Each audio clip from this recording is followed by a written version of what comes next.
Ladies and gentlemen, my name's Paul. Hopefully you're having an amazing day. We've got quite a lot of stuff to get through in today's video, but I want to start things out with the RX 6900 XT.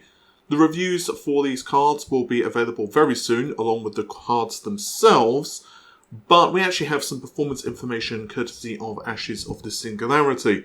TLDR for this is that the RTX 3090 slightly outperforms the card by a couple of hundred points in Ashes of the Singularity, that's at 1080p, and it is scoring about the same as an RX 6800 XT. It is worth noting that Ashes of the Singularity is not necessarily the best benchmark in the world when it comes to accuracy for its performance of a graphics card. It gives you some level of indication, of course, but it's not, at least in my opinion, as great as something like a Shadow of the Tomb Raider run or, well, basically Doom Eternal or pretty much any other more modern title.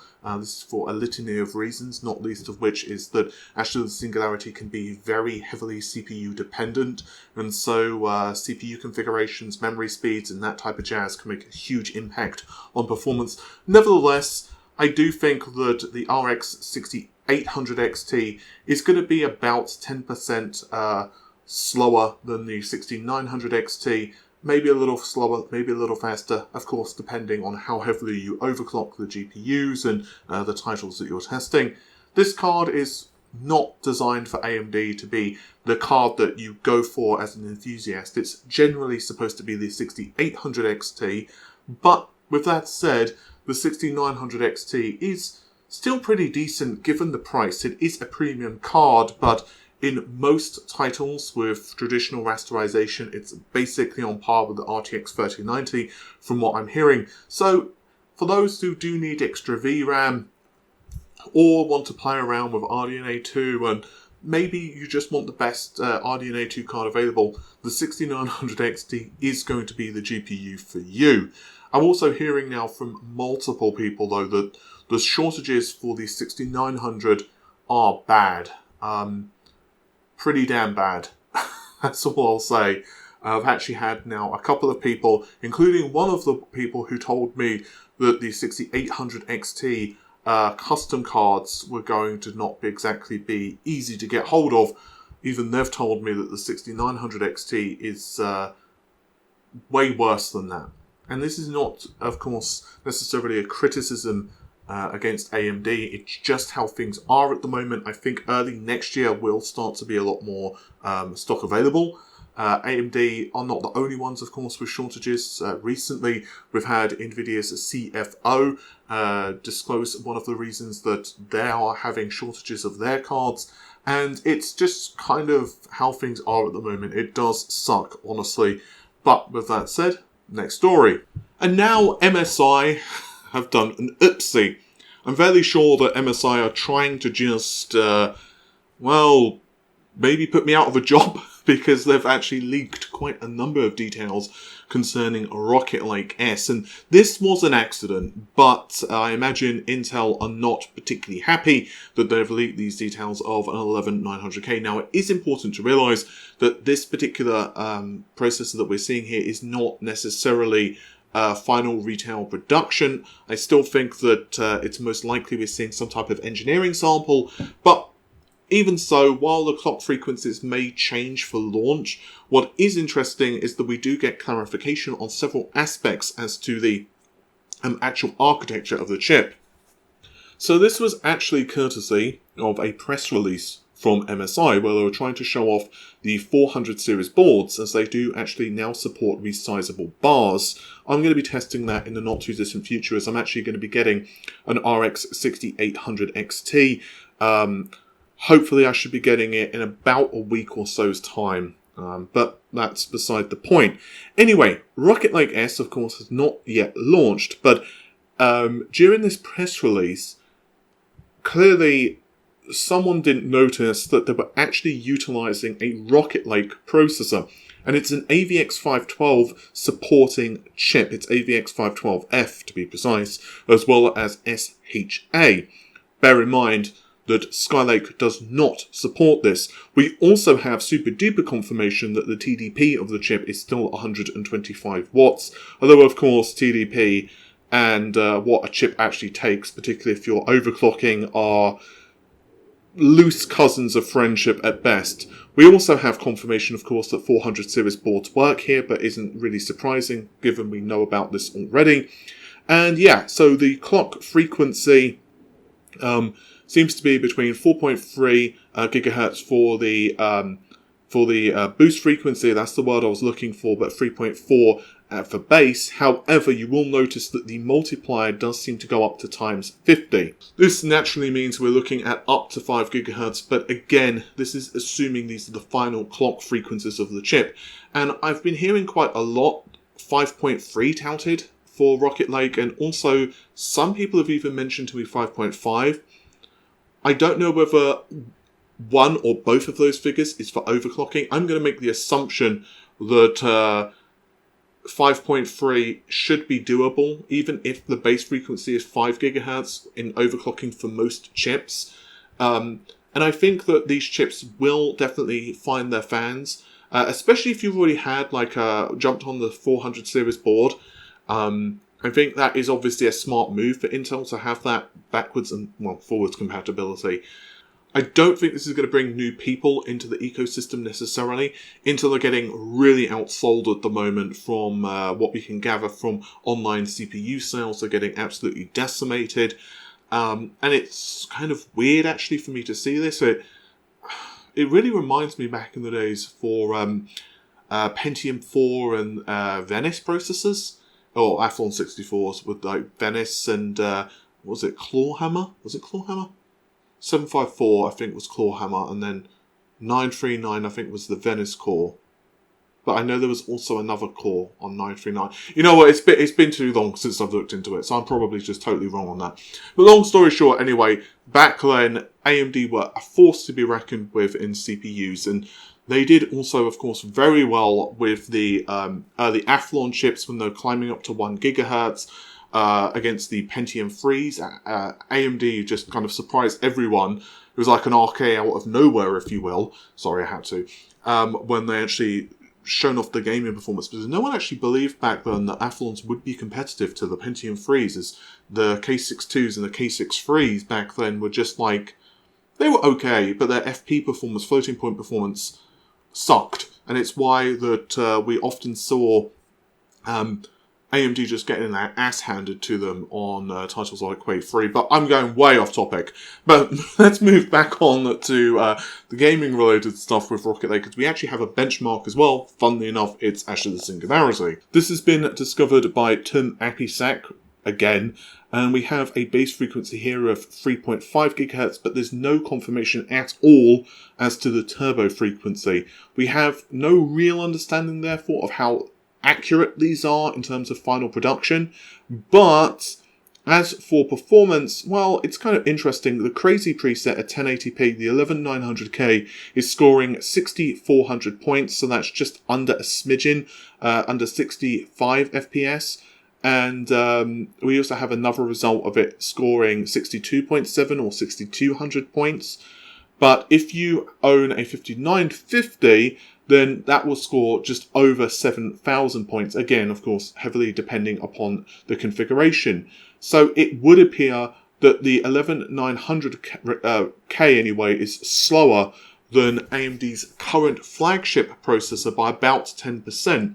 However, given we don't know yet what the clock frequency of these chips were running at, and we also don't know, even if it was running at full clock frequency, whether it was the final clock frequency of the chip, I'm willing to give it some benefit of the doubt. My thoughts on Rocket Lake until I actually have a sample or I see reviews is going to be the following. Rocket Lake is going to be decent as a competitor in gaming for AMD. I think that some people are just going to prefer the Intel platform anyway. I think applications like Adobe Premiere and Photoshop, which typically do really love clock frequency, or maybe the odd application as they're not exactly bountiful, which likes AVX 512, again, they're not exactly commonplace, and that's putting it very kindly, will obviously do well on Intel's platform. But I think for the majority of users, especially if TDP is a concern, like power consumption, or if you really like doing like 3D rendering or maybe like VM work, then the Ryzen platform could be the way to go.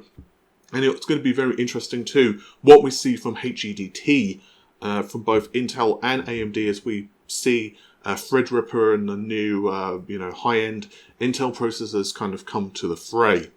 And now to finish off the video, I'd like to discuss some PlayStation 5 GPU benchmarks, and these are actually quite interesting, at least in my opinion. While they don't give a full picture of what the PlayStation 5 is capable of by any stretch of the imagination, there's a plethora of things that are not being tested in these benchmarks, and we'll go into them in just a moment. It does give us some insight into what the PS5 is good at. And also, I want to kind of get into a patent which has been doing the rounds again, despite the fact that it was originally kind of a thing back mid this year. But anyway, I would like to introduce you to a chap by the name of Eric Lengel. Eric is a former Naughty Dog employee, and he's also worked at Apple, Sierra, and he is a PhD/CS chappie, a game developer, and a math author. He's created, therefore, the Slug library. We'll get into what that is further in just a moment, but first, let's look at the benchmarks themselves. So first things first, he shows a benchmark to show Slug performance. This is Slug 5.0. Again, we'll get into what it is in just a moment. Against a plethora of different cards. He's testing against an RTX 2080, the PlayStation 5, an Xbox One, and I'm not going to read out all of the different systems here because, well, yeah, I'll be here for quite a while. Sorry, an Xbox One X, just to be clear, and a PlayStation 4 is kind of bringing up the rear all the way at the bottom. So there are two fonts being tested. There's an absurdly complicated one and an ordinary one. So the complicated one, the PlayStation 5 absolutely decimates the RTX 2080. It's scoring 4.5 versus 3.1, and this is gigapixels a second, which is fill rate for, of course, pixel fill rate.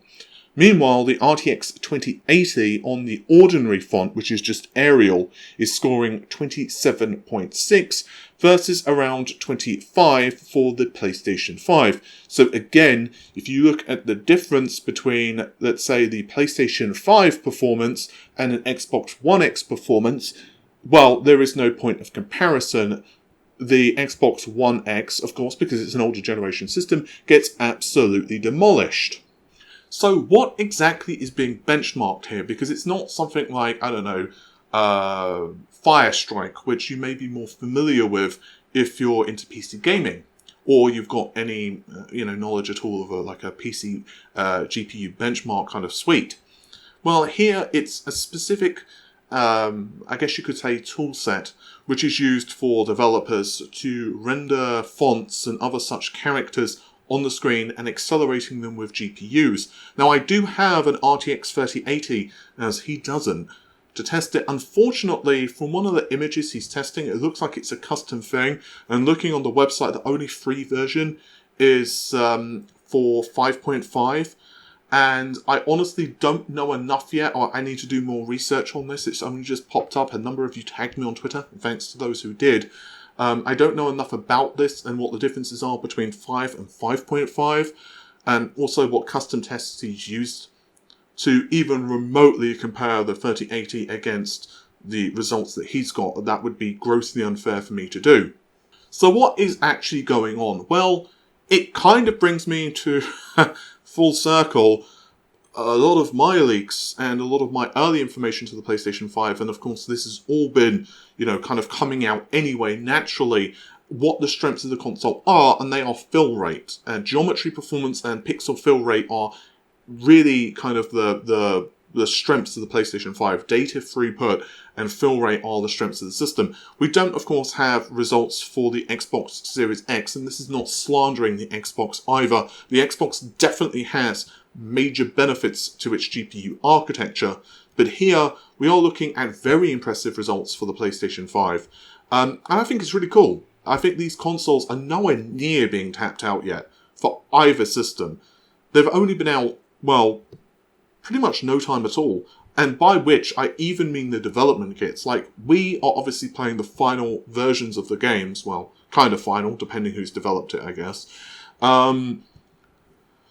But really and truly, a lot of the technology that has been incorporated on these systems is really still quite early, because even if you were to say something like ray tracing, it's very easy for someone just to say ray tracing. But the reality is that ray tracing is not a simple concept at all.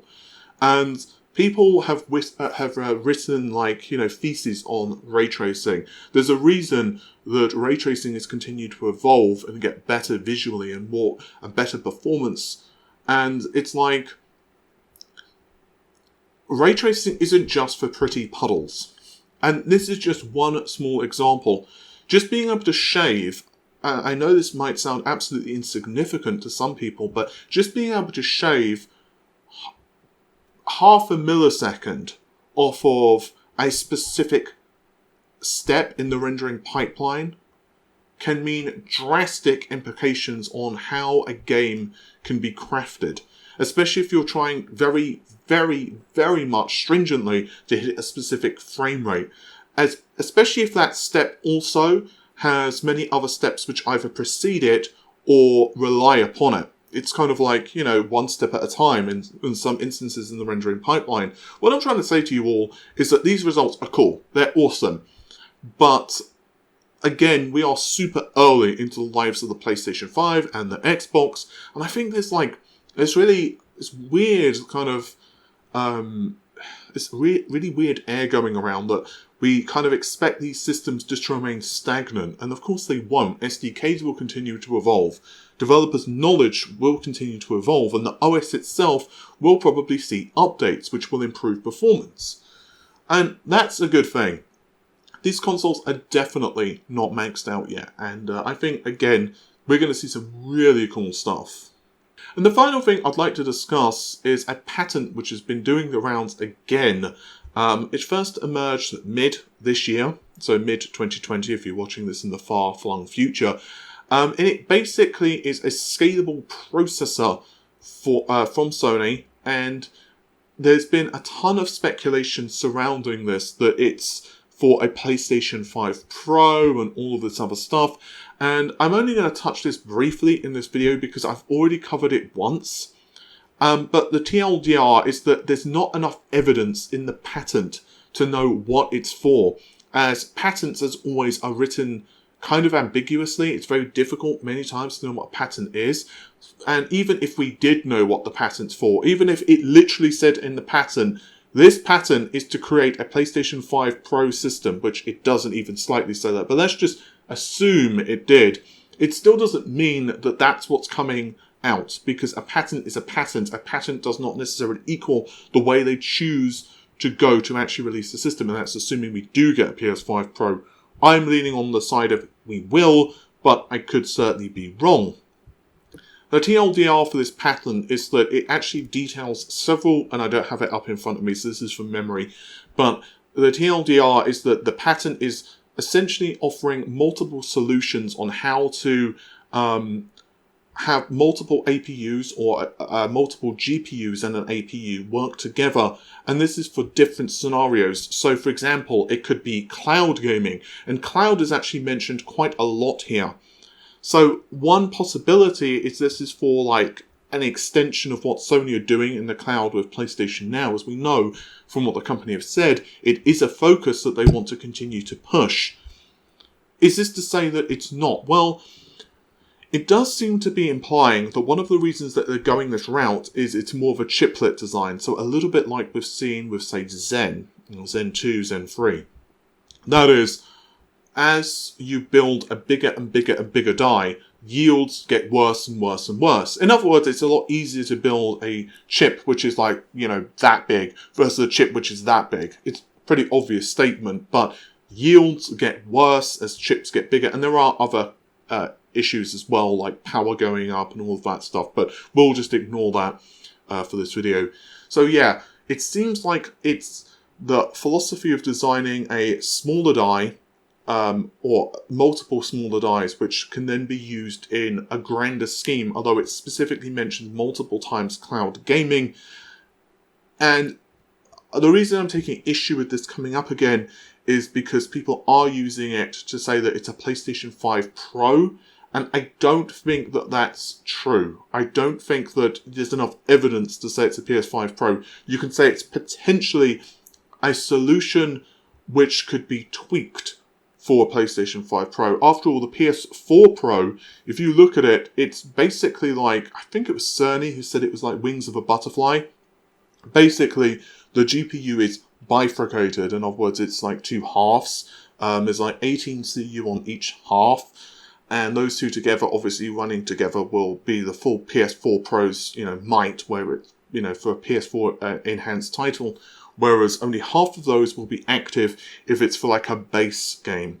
And obviously when it's only half active as well, for a base game, the PS4 Pro in specific instructions like half precision operations like FP16 and stuff will be disabled. But again, I'm trying to keep things simple for this video. Yeah, it's cool. The patent's interesting, and it also shows that there's a lot of very interesting tech. Funnily enough, if you actually Google something like Xbox scalable GPU or something like that, or scalable console, back in, I think it was 2013, maybe 2012, 2013. It was before the Xbox One was announced. I know that for a fact because we were still calling the Xbox 720 then. This is, I think, when we knew about the Durango development kits. Microsoft also did a similar patent. Because I did a bit more research on this just yesterday, actually, in preparation for this video. But anyway, I'm getting way off topic now. I'm getting way too deep into this. With that said, hopefully you've enjoyed the video. The normal stuff if you did, like, share, comment and subscribe. And thank you very much for watching the video. Take care of yourselves. Bye for now.